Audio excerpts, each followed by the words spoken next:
I now announce to you all Ms. Ayana Parham that will be giving us the three keys to be all in.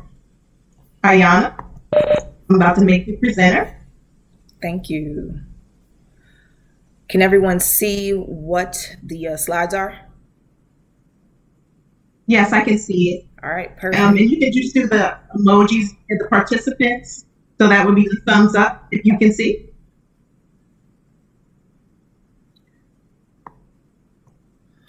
Now, what would happen if we all had a job that had a clear purpose, a clear meaning? I mean, thinking about how do you find meaning in your work, even if it's not the day-to-day and everyday type of keys? What makes you to be truly all in? It's a question that we should be asking ourselves. And if we're not asking ourselves these questions, then it's probably a bigger issue than what we think. So why is it that we do what we do? What is it about this job, this career, this second career that makes us to be all in? As I started thinking about this question as the days have passed and preparing for this slide, I wanted to really understand what it meant to be all in. It means taking full accountability of your life and what happens in it. There's no more excuses. They're just tools. They are resources. To be all in for us, meaning taking full accountability of every aspect in our life, not just professional, but personal. It turns out that in order to be fully in, and I mean all in, it has a direct effect of our productivity, our efficiency, and how we're able to be effective. Which, of course, as we start talking a little bit more about our emotional intelligence, we'll be talking about how does this affect our mood, our outlook, what it is that we do, and how we're able to communicate, not just internally, but externally. How is that going to really affect our output and our outlook? Does it take effort? Absolutely. But it takes a different type of effort to be all in. Does it take an impact? It does. It means having to get certain things done. But it's a different type of impact as well. You're going to hear me discuss throughout this presentation 3 keys. And what really matters at the end of the day is that once you understand these 3 keys and you put them together, this is what's going to allow you to be completely and totally all in. My mentor once told me that in order to be successful, people need to have a clear purpose and meaning behind their work. Now, this can only happen when they have bought in to what the vision was. They have completely committed themselves wholeheartedly without regrets. There weren't the shouldas, there weren't the couldas. They realized that this is what they were called to do. This is where they found purpose and meaning. And for that, they were able to excel.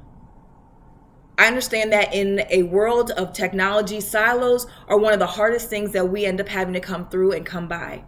But silos now are a thing of the past. You're able to work in harmony with people who have different perspectives and skill sets and priorities. But remember that there are 3 keys that's going to be able to push you past that comfort zone. It's going to get you to that place that when you start collaborating and communicating and cooperating, this is what's going to make your teams go from good to great, from better to best. And for those that are not yet leaders, will then be skyrocketed into a place of leadership. So let's look at collaboration. Let's look at being able to build your team and your company and understand what's exactly important here. It's critical for you to be able to work not just inside of those 4 walls or that cubicle or even within your Microsoft Teams, but it's important and critical for you to cross collaborate and see across those boundaries. It's important that you're able to realize that these are the key drivers for innovation. I mean, being able to develop these critical relationships, and it's not because it's transitory. It's not what can you do for me and I'll do for you. It's being able to foster trust.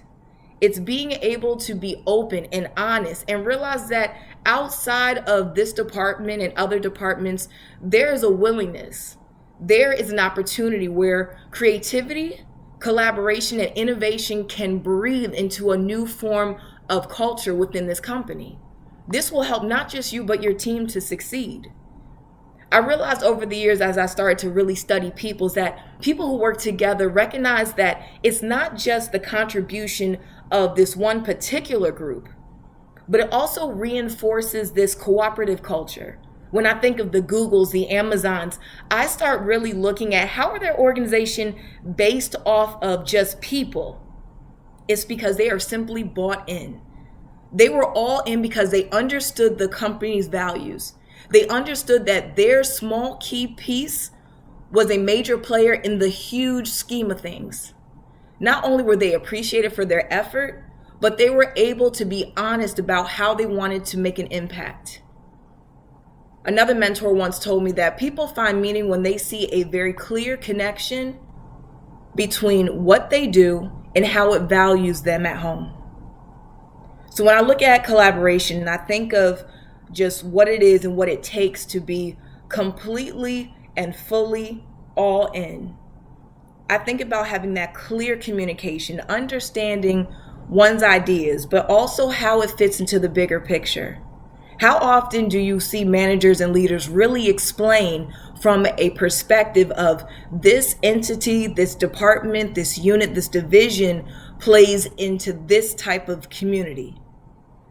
In order to understand one's ideas, you have to be able to get to a place that you're not just compromising your own beliefs, but you are comfortable enough to be able to set the standard.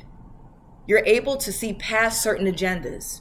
You're able to create an environment that encourages transparency, communication, cooperation. This will not only help avoid misunderstandings and miscommunications in the future, but this also will start to breed innovation. It comes from just this grinding halt of doing the same thing day in and day out. And a lot of times that type of innovation slows down the process because it's routine. I realize that a lot of times it takes the necessary steps of having new blood, fresh ideas to bring life back into a company, to bring life back into a department where at one point there was a standstill. Now I understand that it may seem difficult at first to start it may seem difficult at first to be able to incorporate all three of these key items. But once you get to that place that you're utilizing those principles, I promise you, skyrocket will become next on the list. So let's talk about the silos. Let's talk about the thing that we know at the end of the day could be the most damaging and the most inspirational part of being able to share information. I've realized that there's always been two causes to silos, especially when we start talking about the silo mentality. It's been communication and lack of coordination. Now, in these instances, it's always important that everyone needs to understand that, yes, there is a goal and we all need to make sure that we are achieving it. But what happens when you're able to share information from a place that is challenging, but it also provides you with a level of opportunity? As we start to increase our own communication, not just internally within our department, but externally, we're able to speak to each other. There are ways that we're able to motivate those that will force us to step outside of our comfort zone, especially when we start thinking of the investigative side of the house, the analytical side, the administrative side. All of these things, when you start mixing them together, it becomes what it is innovative, creative. This is how you start tearing down those walls and those silo mentalities. I understand that it's difficult at times, but it requires us to relieve just a little part of that painful moment so we can allow ourselves to breathe in new insight. Having this new type of thinking will not just improve for the future, but this is how we're able to limit some of those beliefs. We're able to be visible, being able to share through key inspiration. You're able to give not just our managers and our leaders the ability to collaborate, but for those to find collaboration and visibility within themselves. So for my managers that are on this call, for those leaders that are in this conference, I encourage you to continue to be visible. I want you to continue to show your team what it looks like to lead from a place of openness, honesty, transparency. How are you able to collaborate with other departments while still getting it done? How are you able to inspire not just those around you from the top and up, but also from your left and to your right? This not only improves your productivity, but it also proves that your morale is more than just you. We're able to start living in a world where we're now having to connect not just remotely, but humanistically again.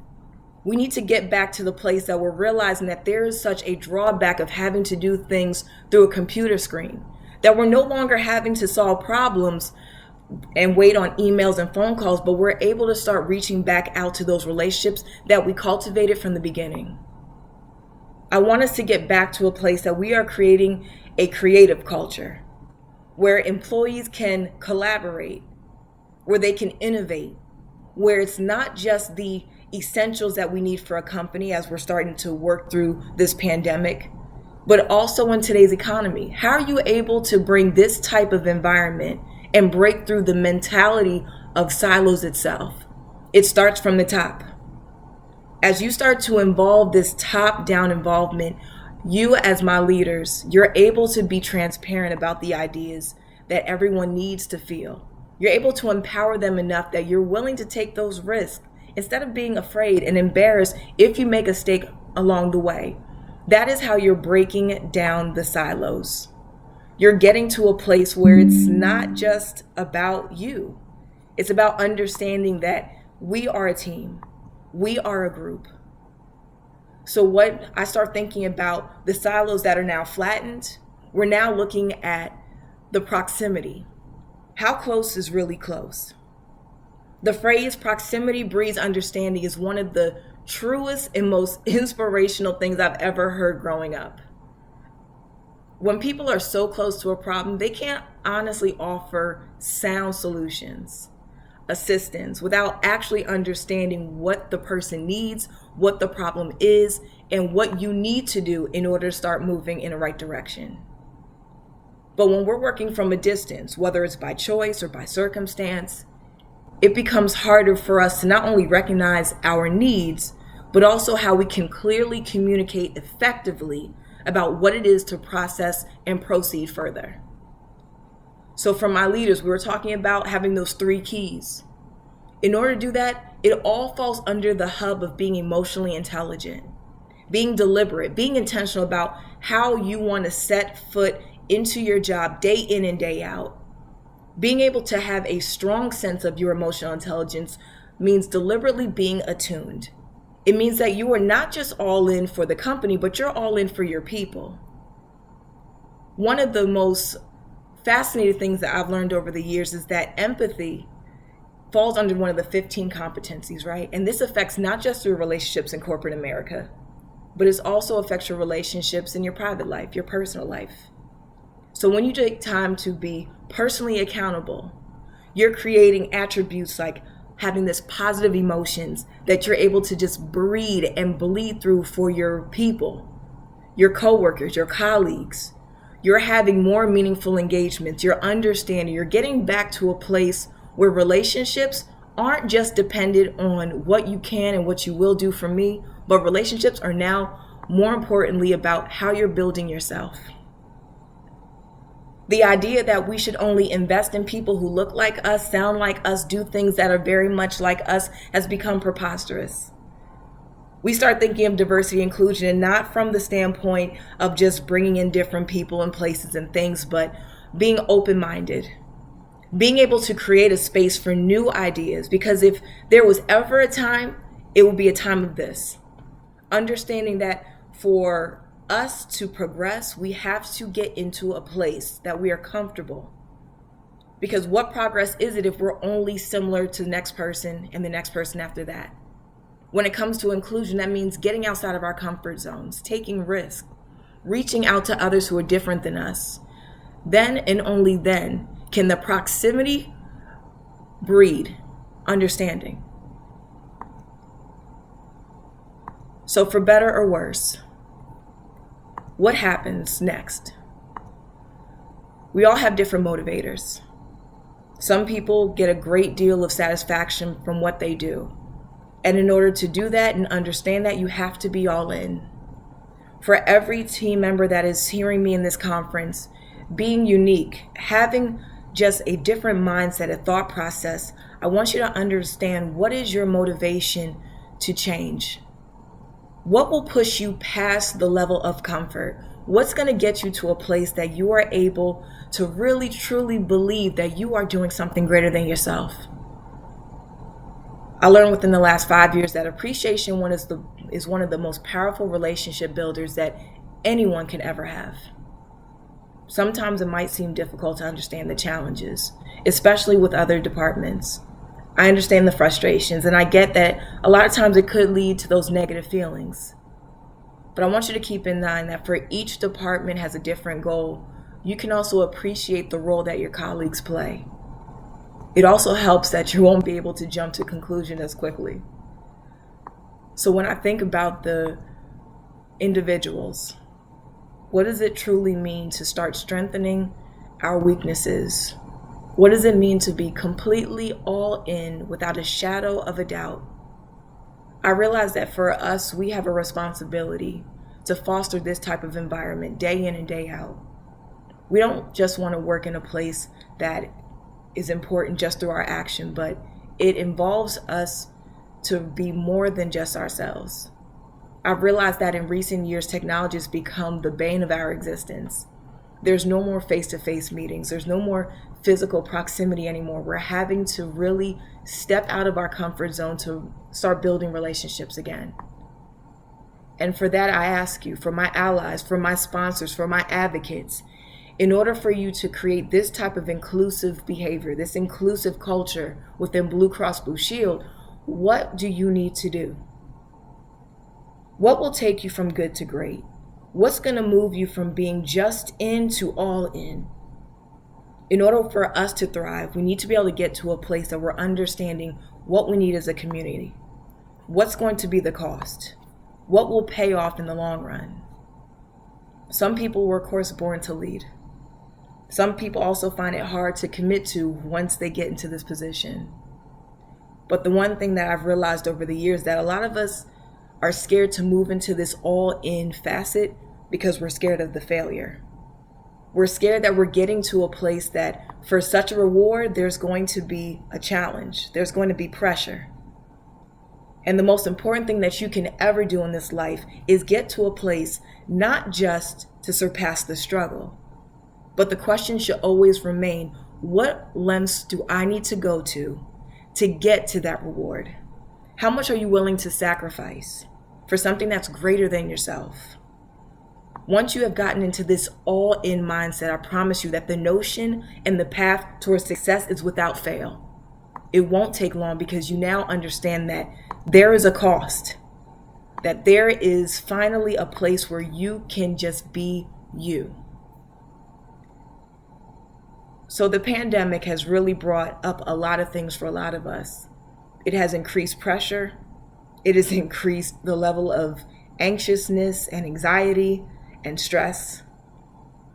And yet there's so much more control over this cause because we've come up with so many different avenues for us building this relationship. We can become so caught up in just the whirlwind of life that we lose sight in who we are, what's important to us, what we need to do to get back to that place. So when I think of control, I think of being able to identify certain elements that I can actually control and hold on to. When I think of having influence, I think of identifying elements in which I am capable of being that to someone else. When I think of acceptance, I think of identifying elements that not only can I not control nor influence, but I am adaptable, I am flexible. And once I'm able to understand those three keys, the potential for responses when it comes to problem solving, problem setting, it becomes easier for us to recognize. We're able to utilize our strengths. We're able to start pulling on those around us so we can be our very best selves. In order to do that, we need to be all in.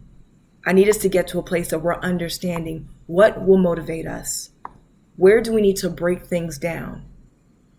So when we are identifying our why, this is behind our action. What can be seen, what can be done, and how easy is it to fit into this place? When I started looking at the word motivation, there's a couple of things that came up for me. There are three main components to being motivated: the challenge, the intrinsic and the extrinsic. So for those who are motivated by challenge, you tend to enjoy what life is giving you, which is the potential to just be important based off of a hard problem. But I want you to understand that there's differences between understanding a problem and helping others be encouraged through a problem. For each of its own, it allows us to start setting a standard. It helps us strengthen and generalize these desired results because we're now taking a solution and we're making it our own. When we know what kind of resource we have, we're able to become alive. We're able to make sure that life for us is easier. We're motivated. We're able to achieve success because once again, we are all in. So when we are learning to go completely in, I promise you that this not only requires us to take full responsibility of our job, our life, but our emotions. This also allows us to take that huge weight off of our shoulders. It's no longer just about us. We're no longer sending the passive aggressive actions of going into work every day, of just accepting that things will happen. We're able to finally combat some of those silo mentalities, those negative thoughts and those feelings that come up just because life is, well, life. The benefits just don't stop at managing your emotions. When we feel that we are 100% empowered, that we understand what we're doing, why we do it, that is when we can get to a place that we are all in. Those negative thoughts are no longer actions. We have now gotten down to the nitty gritty of realizing that we can officially be all in. Welcome to your All In Conference. Thank you.